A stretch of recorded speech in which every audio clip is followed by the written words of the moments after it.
The dock shimmered under the mid-morning sun, the air thick with salt and money. Sleek yachts rocked gently against their ropes, each one gleaming like a floating palace. I stood at the edge, clutching the strap of my faded leather bag, feeling the sting of a dozen judging eyes behind me. Before we begin, drop a comment and tell us where are you from and from which city you're watching our videos? And after watching the whole video, don't forget to tell us what would you do in this situation? Be honest, tell me in the comments below. We read every comment. Let's begin. You? A cruise ticket? Uncle Frank's laughter cracked through the sea breeze. He leaned on his silver-tipped cane, the one he didn't need but carried to look important. Dream on, kid. Maybe they'll let you carry luggage if you smile pretty enough. Laughter erupted behind him, Aunt Lila's shrill giggle, Madison's mocking snort. They loved moments like this, the kind that reminded me I'd never belonged among them. Frank, don't be so harsh, Lila said, adjusting her wide-brimmed hat. She's probably here to watch the boats. Poor thing, it must be the closest she's ever been to a vacation. Their daughter Madison smirked, flicking her glossy hair over one shoulder. Or maybe she's hoping someone drops $1 overboard. I didn't move. Didn't blink. I'd learned that silence unnerved people more than anger ever could. The seagulls screamed overhead, as if mocking them on my behalf. Uncle Frank chuckled again. What are you doing here, Emma? Don't tell me you think one of these yachts belongs to you. My voice came out calm, but sharp. Maybe it does. He laughed so hard, he nearly dropped his cane. You? Please. You can barely pay rent.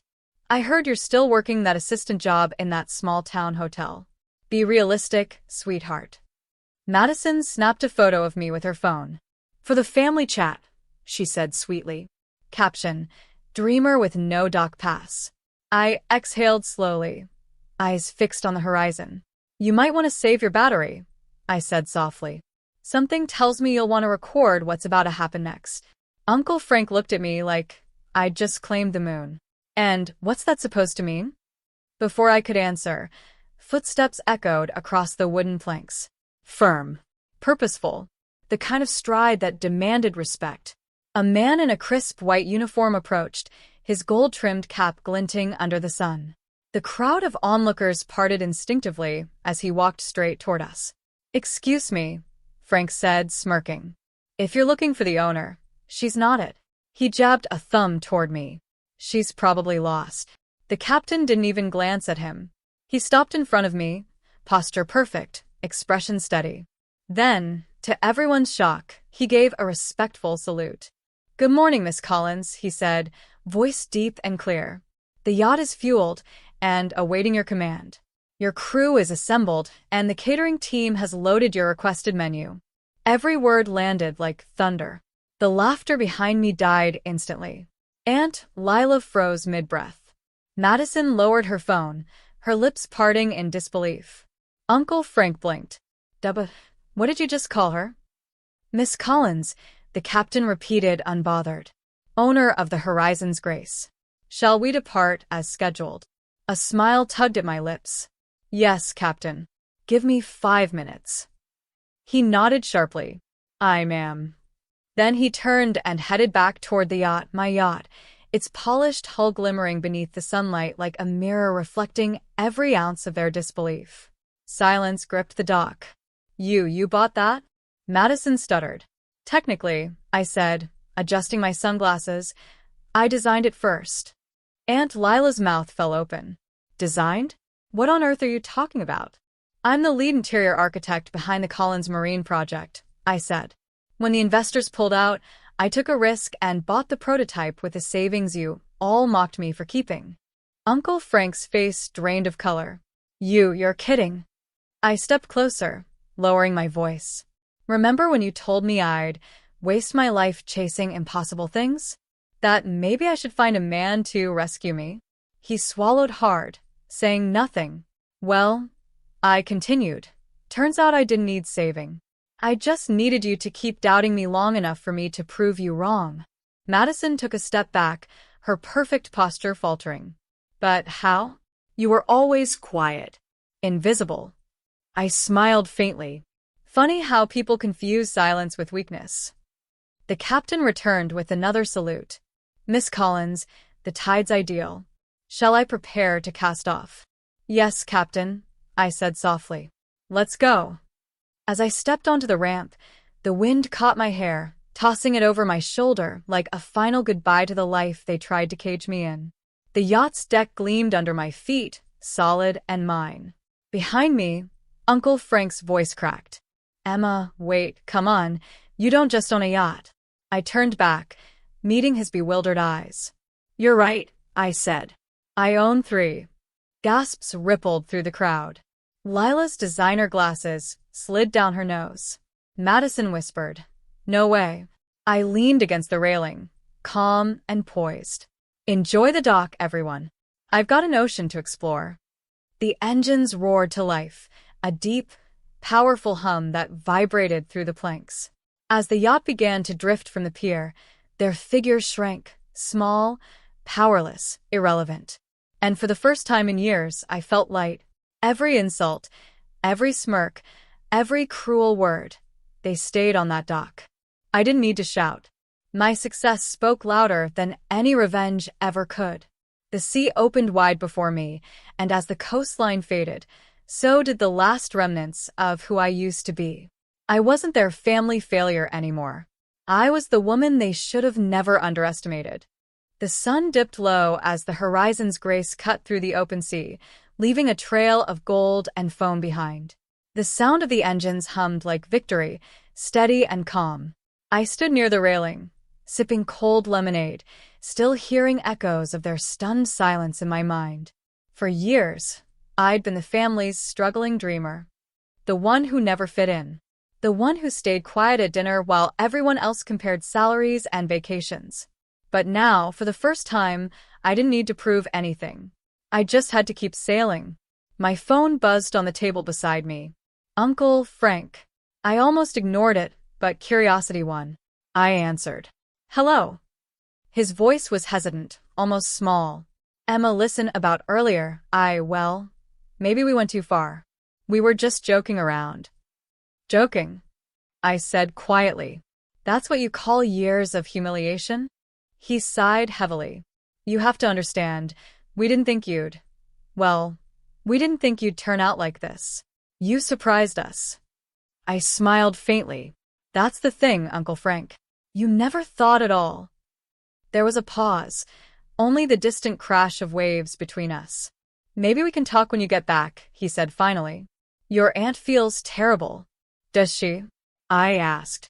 Because the last thing she said to me was that poverty runs in my blood. Hard to forget something like that. He went silent again. For the first time, he didn't have a comeback. Frank, I said after a moment, my voice softening, I didn't build this life to make you jealous. I built it because I got tired of waiting for permission to live one. The line was quiet. Then, almost in a whisper, he said, You're your father's daughter, you know that? He would have been proud. That stopped me cold. He hung up before I could reply.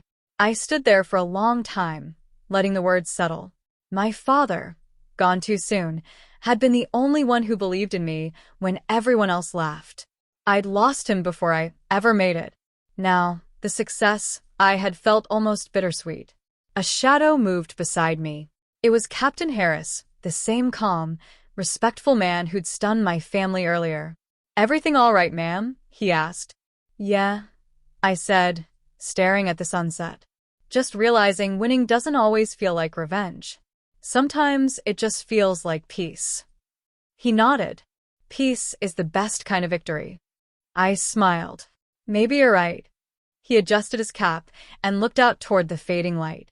Docking in Charleston tomorrow morning. Should I confirm your guest list? Guest list.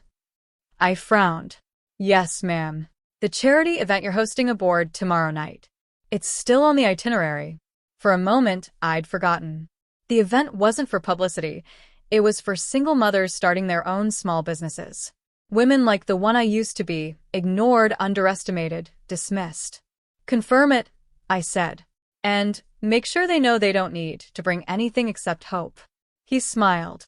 Aye, ma'am. As he walked off, the yacht's lights flickered on, soft gold against the deep blue sea. I took one last glance toward the distant horizon. Somewhere out there, my family would eventually see the news headlines about my foundation, my designs, my work. But by then, I'd be far beyond needing their approval. Because success wasn't just about proving them wrong. It was about proving myself right. The waves whispered beneath the deck, steady and endless. And this time, I wasn't running from my past. I was sailing straight into my future. By the next morning, Charleston's harbor glimmered beneath a soft golden sky. The city's skyline reflected on the still water, and my yacht, the Horizon's Grace, looked like something out of a dream. The crew moved briskly, setting up tables, lights, and delicate white flowers for the evening's charity gala. It wasn't about luxury, it was about purpose. Every plate, every seat, every donation slip was meant for women who'd once stood where I did, doubted, underestimated, invisible. I checked the list one last time. All local business applicants confirmed, said Captain Harris, holding his clipboard. Media coverage approved. And he hesitated. One guest requested entry under your family's name. My stomach tightened. Who? Frank Collins. For a moment, I didn't answer. The name hung in the air like a shadow. Approve it, I said finally. Let him come. The captain nodded. Understood, ma'am. By dusk, the harbor glowed. The deck was alive with quiet music and soft laughter. Women in elegant yet modest dresses mingled with investors, sharing stories of struggle and survival. The sea breeze carried the scent of citrus and salt. It felt peaceful until I saw him. Uncle Frank stood near the entry, awkward in a suit that didn't quite fit, hands clasped behind his back. His pride seemed to have stayed on the dock. Emma, he said, approaching slowly, his eyes uncertain. I looked him over. Didn't expect to see you here. I wanted to, he said quietly. I read about what you're doing. The foundation, the scholarships. It's impressive. That's funny, I said. You used to call my ideas cute charity fantasies. He exhaled, guilt softening his face. I deserved that. I was wrong. I crossed my arms, my tone calm but firm. You didn't just doubt me, Uncle Frank. You humiliated me. At family dinners, birthdays, holidays. I spent years trying to prove I was worth a seat at the table you wouldn't let me near. His gaze dropped to the polished deck. I know, and I can't undo it. Silence stretched between us, broken only by the gentle sound of waves. Then, for the first time, I saw something in his eyes, regret. Real, heavy regret. He looked around at the guests, the decorations, the women laughing near the railing. You built all this, he said softly, without anyone's help. No, I said, shaking my head. Not without help. Without your help. I had plenty from people who believed in me. People you never saw because you were too busy looking down. He nodded slowly. I came tonight because I wanted to see the woman you became, and to tell you I'm sorry. It wasn't much, but it was more than I'd ever gotten before. I studied his face, the years of arrogance washed away by humility. You know, I said gently, for years, I thought revenge would make me feel free. But it doesn't. Forgiveness does. His eyes glistened. You forgive me? I nodded. Not because you deserve it. Because I do. He swallowed hard, then smiled faintly. You sound just like your father. At that, my throat tightened. The mention of my dad, gone before any of the success, hit deep. He taught me that respect isn't given by family name or money. It's earned by how you treat people. The captain approached and quietly whispered, They're waiting for your speech, ma'am. I looked back at my uncle. Stay. Listen.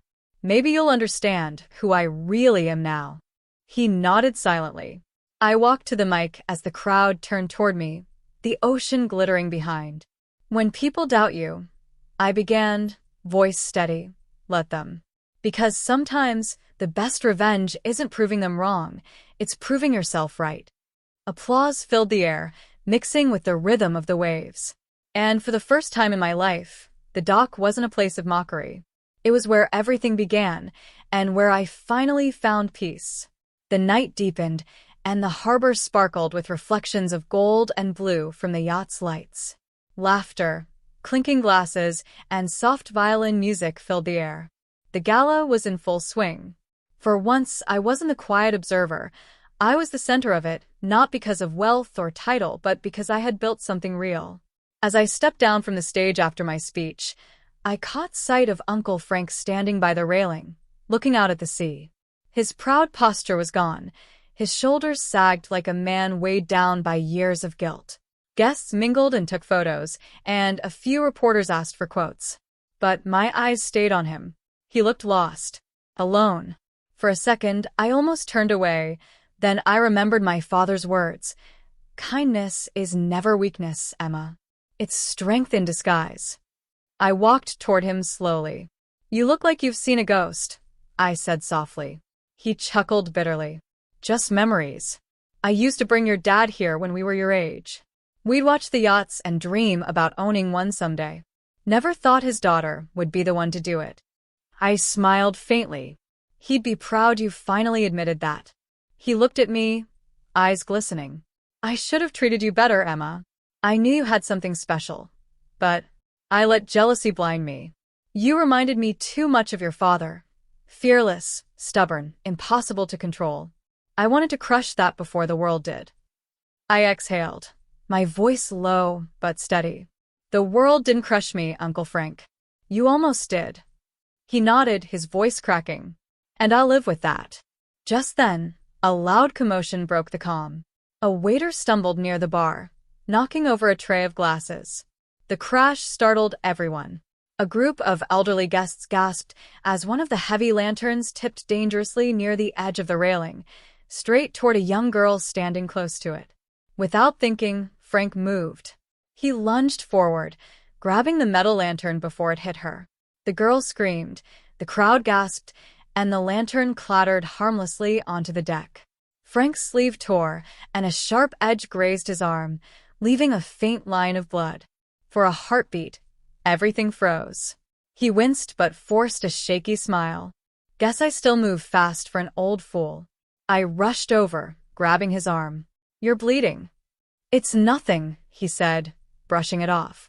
Just a scratch. The little girl's mother rushed over, thanking him repeatedly. Frank just nodded quietly, embarrassed by the attention. As the tension faded, I realized something. The man who once laughed at my pain had just put himself in harm's way to protect a stranger. Maybe he was finally trying to change, not with words but with action.